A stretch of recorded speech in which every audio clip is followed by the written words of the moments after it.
نکلنے کا راستہ، کیونکہ اس وقت یہ بھی کہا جا رہا ہے کہ بھارت میں اس وقت جو نیپا وائرس ہے، کیا اس کو ایک ایکسکیوز بنا کے اس سے نکلا جا سکتا ہے اس تمام تر صورت کی؟ کہیں پہ کوئی نہ کوئی کاؤنٹر اسٹریٹجی تو اس وقت بنائی جا رہی ہوگی نا انڈیا میں بھی؟ ہاں جی، دیکھیں، ایک تو پہلے ایک اور لوگوں کو ابہام ہے نا، جو انڈیا کا میڈیا جو ایگزیجریٹڈ پیٹریوٹزم پہ جیتا بالی ووڈ کے سینٹیمنٹس پہ، وہ یہ کوشش کر رہے ہیں کہ جی پاکستان پر پینلائز ہو جائے گا. ہاں، اگر پاکستان پارٹیسپیٹ نہیں کرتا تو 30 سے 38 ملین ڈالر کا لاس ضرور ہوگا، بٹ وہ کچھ بھی نہیں ہے جو کہ ہم اچیو کریں گے کہ ہم ہیگمنی انڈیا کی توڑیں گے اور بالکل. ایک میجر ہولڈر بن جائیں گے ورلڈ کرکٹ میں، اور آئی سی سی دوبارہ سوچنے پہ مجبور ہو جائے گا کہ اس کو نیوٹرلٹی پہ آنا ہے. ابھی جو ہم نے وائرس کی بات کی، اٹ آل ڈپینڈس کہ انفیکٹیوٹی ریٹ کیا ہے، اور یہ انڈیمک کی صورت اختیار کی ہے، پینڈیمک کی ہے. اگر یہ پینڈیمک یا انڈیمک لیول پہ چلے جاتا ہے پھر تو وہاں پہ ان سٹیز میں میچز جو ہیں وہ ناممکن ہو جائیں گے. جو فورن ٹیمز ہیں وہ اسکیپٹیکل ہو جائیں گی. یہ بڑی سیریس وائرس ہے بیسیکلی نیپا وائرس، لیکن اس وقت تک ابھی وہ اس کی ایوولوشن شروع ہوئی ہے. So that all depends. But Pakistan جو ہے وہ یہ بھی کر سکتا ہے جی کہ آپ بائیکاٹ ٹورنامنٹ کا نہ کریں، بٹ آپ کہیں ہم انڈیا کے ساتھ نہیں کھیلیں گے the way India doesn't play with us. Penalty اس لیے نہیں لگ سکتی کہ انڈیا نے ہی پریسیڈنس بنایا کہ جس وقت انہوں نے بائیلیٹرل سیریز کی نہ کرنی ہوتی ہے، پاکستان میں آئی سی سی ٹورنامنٹ نہیں کرنا ہوتا، تو آئی سی سی کہتی ہے کہ انڈیا کی availability will be subject to the permission by the government of India. تو ماسٹر اسٹروک کھیلا ہے محسن نقوی صاحب نے. پاکستان کرکٹ بورڈ، کیونکہ وہ آبویسلی ایسوسیشن آف آرٹیکلز جو ہیں اس کے تحت اور آئی سی سی کے لاز اور بائی لاز کے تحت ان کو پینلٹیز بھی ہو سکتی ہیں، بہت سیریس بینز بھی لگ سکتے ہیں، آپ کو انٹرنیشنل اسٹیٹس بھی شون آف ہو سکتا ہے. لیکن گورنمنٹ آف پاکستان اگر یہ ڈیسیجن لیتی ہے تو اس کا پاس پریسیڈنس انڈیا کا بھی یہی ہے. سو آپ پہ پینلٹی ایک تو اس وجہ سے نہیں لگے گی. دوسرا، ابھی میں نے آپ کو ایک فگر بولا تھا 911 ملین ڈالر اور 1.13 بلین ڈالر کی انکم ایک میچ سے ہونی ہے. تو آپ کے خیال میں مکیش امبانی اور سٹار مزید لاس لے گا اگر انڈیا پاکستان کا میچ نہیں ہوتا؟ بیوپاری ہے، پکے بیوپاری ہے سر، پکے بیوپاری ہے. وہ دیکھیے گا، time will tell. Last question میرا یہ ہوگا کہ اس وقت بنگلہ دیش، ظاہر ہے کہ وہ اس وقت خاموش ہے، اور صورتحال میں یہ جاننا چاہ رہا تھا کہ coming days, coming future, new future جو سیریز ہیں جن کی میزبانی کرنی ہے بنگلہ دیش نے، تو ان کا کیا فیوچر ہوگا، ان کا کیا مستقبل ہوگا پھر؟ دیکھیں، بنگلہ دیش میں تو کوئی ایشو نہیں ہے نا سیکیورٹی کا.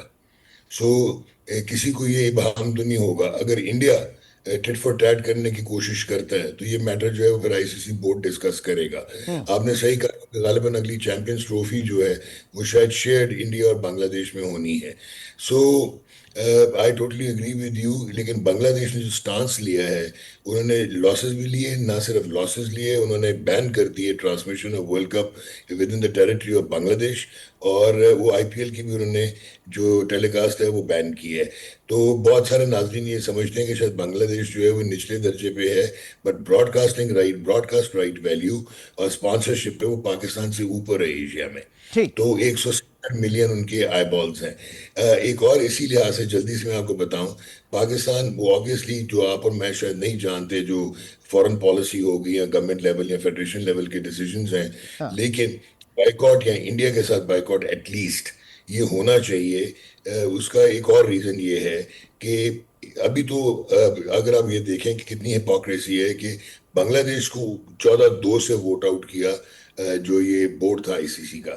لیکن جب پاکستان نے درخواست کی تھی کہ ہم بھی نہیں انڈیا جائیں گے اور اگر انڈیا پاکستان نہیں آتا، تو میجورٹی نے پاکستان کو فیور کیا تھا، تو ہمیں سری لنکا میں نیوٹرل وینیو ملا تھا. تو ابھی 2027 تک یہ ارینجمنٹ ہے، یہ جو ہائبرڈ ماڈل ہے. جے شاہ جو ہے وہ 3 سال کے لیے نہیں بلکہ 6 سال کے لیے the way he has orchestrated his presence there. انہوں نے سی ای او بھی اپنا سنجوگ گپتا جو ہے ہینڈ پک رکھا ہوا انڈیا کا. سو آپ کو یہ دیکھنا ہے کہ اگلے سال گرانٹ بھی ڈیسائیڈ ہونی ہے. تو یہ اگر فارمولا